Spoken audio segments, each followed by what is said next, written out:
Assalamu alaikum.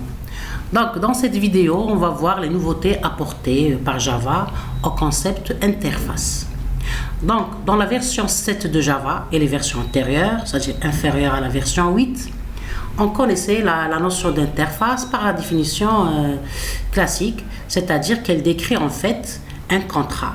Et par contrat, on entend que l'interface ne contient que des méthodes publiques abstraites et non statiques, c'est-à-dire déclarées avec leur signature et sans l'implémentation. Et que les classes qui implémentent l'interface doivent réécrire, c'est-à-dire faire un override de toutes les méthodes de l'interface. Donc depuis la version 8 et plus, c'est-à-dire les versions supérieures à la version 8, supérieures ou égales à la version 8, on autorise l'implémentation du code dans les interfaces. Donc l'interface n'est plus une classe 100% abstraite. Elle peut contenir du code sous deux formes, soit avec des méthodes par défaut, default methods, ou avec des méthodes statiques, static methods. Donc, pourquoi penser à introduire les méthodes par défaut dans une interface? Car avant la version 8, c'est-à-dire dans les versions inférieures à 8, dans une conception utilisant des interfaces ayant une ou plusieurs implémentations, si on veut ajouter plusieurs méthodes à cette interface, donc obligatoirement toutes les classes qui les implémentent seront forcées de les implémenter également, de faire des overrides. Sinon, tout le design va s'effondrer, c'est-à-dire notre conception va être perturbée. Mais si ces méthodes-là, c'est-à-dire les méthodes ajoutées, n'ont aucune spécificité et peuvent être partagées par toutes les classes qui les utilisent avec la même implémentation, ça serait une répétition du code. Donc ça serait lourd. C'est pour ces raisons que les méthodes default ont été incluses dans les interfaces pour implémenter ces méthodes ajoutées une et une seule fois dans l'interface sans un override, ce qui facilite et allège la programmation. Donc les méthodes d'interface par défaut sont un moyen efficace pour permettre de faire évoluer les interfaces sans casser le design. Exemple, l'évolution des bibliothèques telles que l'API. Donc les principaux utilisateurs des méthodes par défaut sont les concepteurs de bibliothèques. Elles ont été introduites pour faire évoluer les bibliothèques telles que l'API Java et bien sûr d'une façon compatible. Donc, et aussi, par conséquent, les classes filles sont alors libérées de l'obligation de fournir, c'est-à-dire les classes filles ou bien les classes qui implémentent les interfaces sont alors libérées de l'obligation de fournir elles-mêmes une implémentation des méthodes ajoutées. Donc, en cas bien sûr d'absence d'implémentation spécifique. Parce que si on a une implémentation spécifique, on est obligé de faire un override pour pouvoir montrer cette spécificité. Donc, c'est la méthode par défaut qui est la plus adaptée pour être utilisée. Donc, c'est la motivation des méthodes par défaut. Elles permettent aux classes d'hériter automatiquement d'une implémentation par défaut à partir d'une interface, sans un override. Donc, les méthodes par défaut permettent d'ajouter de nouvelles méthodes à une interface automatiquement disponible dans les implémentations.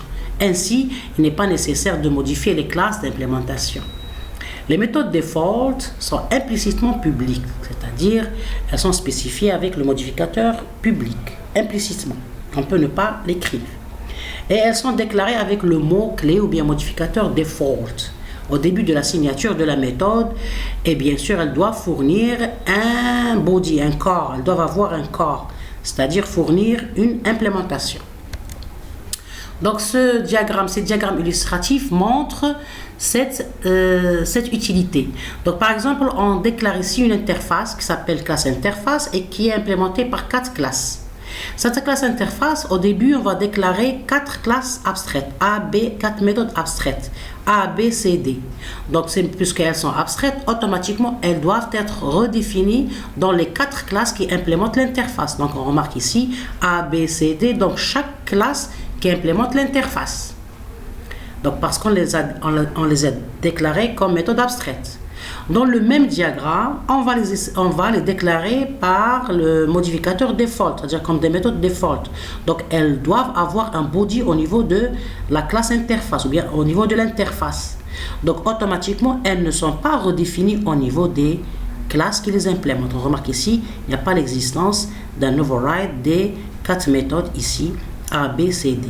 Donc elles sont utilisées, bien implémentées une seule fois dans l'interface.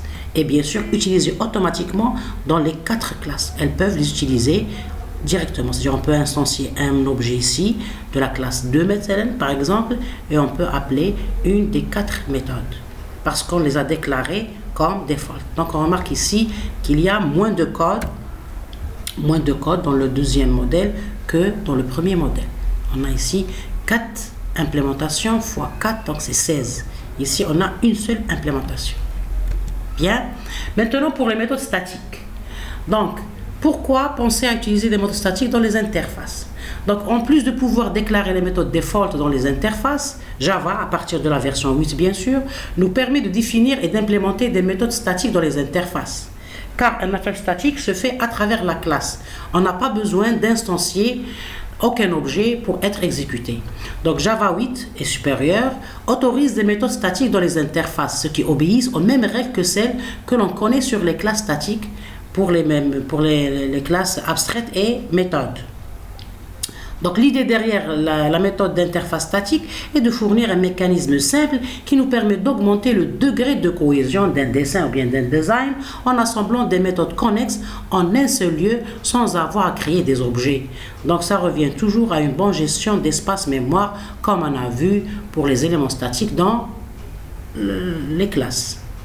Donc, comme les méthodes statiques n'appartiennent pas à un objet particulier, donc les classes implémentant l'interface doivent appeler, c'est-à-dire ces méthodes-là, avec le nom de l'interface qui précède le nom de la méthode statique. Donc, sans avoir besoin d'instancier d'objets. Donc, c'est le même principe de statique pour les méthodes, pour les classes abstraites et concrètes qui est rajouté à l'interface. Donc, c'est un enrichissement. Donc, un récap, on peut dire qu'il existe 5 niveaux conceptuels. On peut utiliser des interfaces pures qui ne contiennent que des méthodes abstraites, ou bien des interfaces avec des méthodes par défaut qui doivent rajouter du comportement commun, ou bien des interfaces avec des méthodes statiques qui fournissent un mécanisme simple qui nous permet d'augmenter le degré de cohésion dans notre conception. C'est toujours bien. Et aussi les classes abstraites qui proposent une implémentation partielle, les classes concrètes qui proposent une implémentation complète. Donc les default methods vont avoir un certain impact sur notre façon de concevoir nos classes et nos frameworks, ce qui apportera une plus grande richesse sémantique dans les API. Déjà le JDK 8 lui-même en tire pleinement parti, notamment au niveau de l'API Collection. On va voir une vidéo collective sur cet exemple. Donc on va voir un exemple sur l'IDE Eclipse. Donc j'ai ici créé une classe mère personne qui contient un attribut post de type string. J'ai créé 3 sous-classes directeur, chef de service et secrétaire. Et puis j'ai créé une interface service personnel qui contient 3 types de méthodes. Une méthode abstraite, calcul salaire, une méthode par défaut, sortir congé, et une méthode 1er mai, une méthode statique 1er mai. Donc j'ai déclaré, donc ici, puisque la méthode calcul salaire, elle est abstraite, on est obligé de la redéfinir au niveau des 3 sous-classes. On remarque ici le override de calcul salaire dans les 3 sous-classes.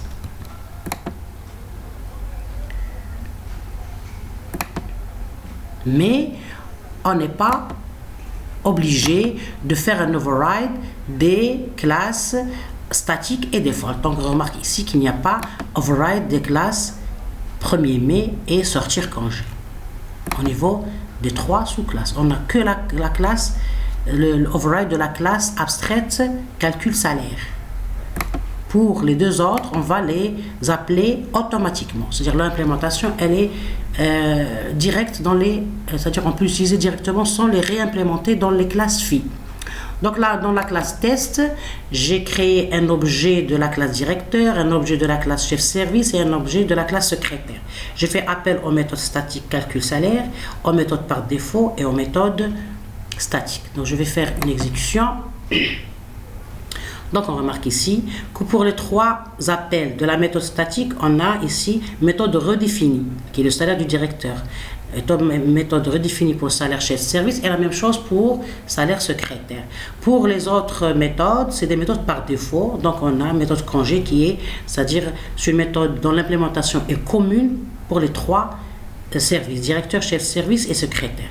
Et la méthode statique 1er mai dont on a fait l'appel sans instancier aucun objet. Ici, c'est par le nom de l'interface. Donc si on voudrait créer notre c'est-à-dire modèle conceptuel, le diagramme de classe. On va faire l'appel ici. J'appelle caca par exemple.